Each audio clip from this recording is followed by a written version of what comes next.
Jerry Agar for Ezra Levant. Stopping bullying in school should not be controversial, but in Ontario, it is. The Liberal government is mandating an anti-bullying policy that will include forcing Catholic schools to let students form gay-straight alliances and to call them that. Fred Litwin is the proprietor of the Gay and Right blog, and according to the propagandist, Litwin was born without the liberal gene that all gay people normally have. Fred, welcome. Thank you very much. Great to be here. What happened to the liberal gene? I guess I have a birth defect. I don't know. I mean, okay. So I have said, and we'll see how you respond to this, and I've been taking this fight up quite a bit on the radio in Ontario, that an anti-bullying bill should be an anti-bullying bill and not try to kind of tease out of the group one specific group that gets bullied and concentrate on them.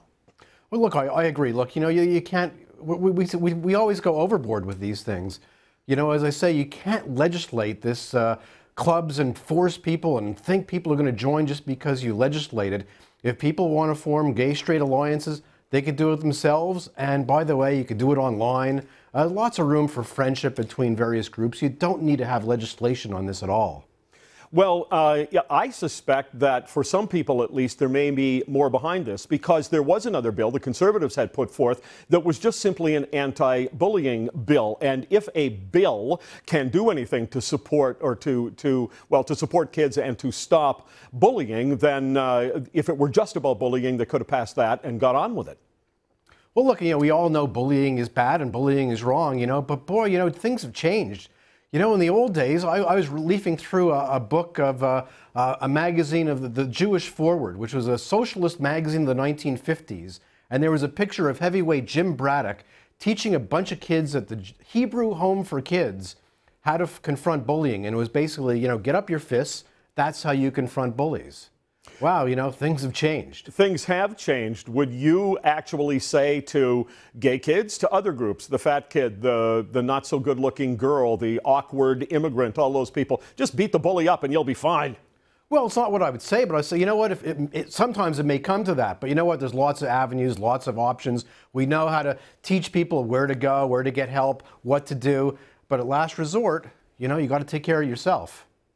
Well, there is an element of that, and that's something that we have to teach people. It's, and that part of that is self-respect and the fact that you don't deserve this kind of treatment. Teachers obviously have to be very supportive of kids who find themselves in trouble. So there's a lot we can do as adults, as teachers, as the education system. But instead, I think in Ontario, we've decided to have a political fight.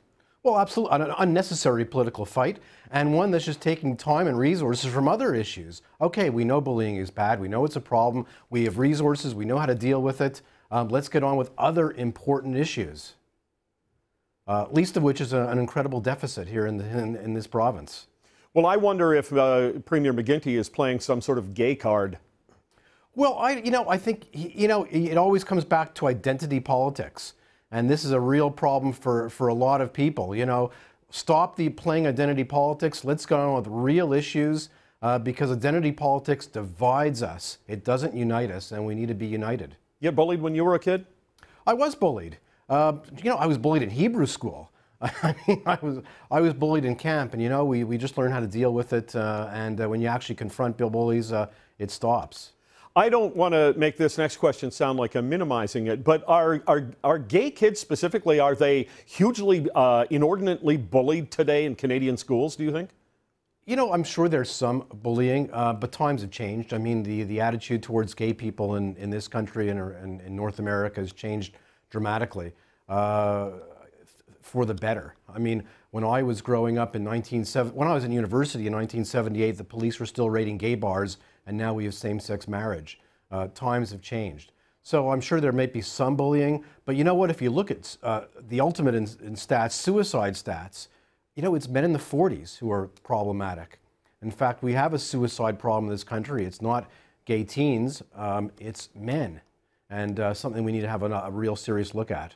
Does some of that stem back to issues that still stay with them from things they had as kids, and so maybe we stop some of it by going to the source, so to speak?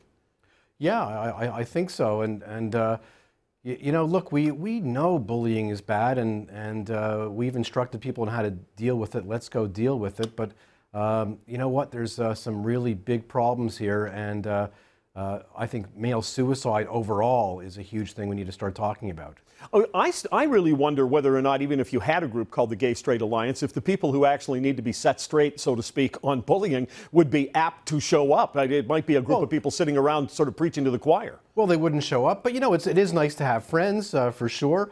And although, as I say, I don't think you should ever mandate Catholic schools to have gay straight alliances, I would say to the Catholic schools, you know, if the kids want them, they could certainly do it virtually and online, and you'll never be able to stop them if the kids themselves want to do it. It should be voluntary. I have about 30 seconds here, but do you think the Catholic Church hates you?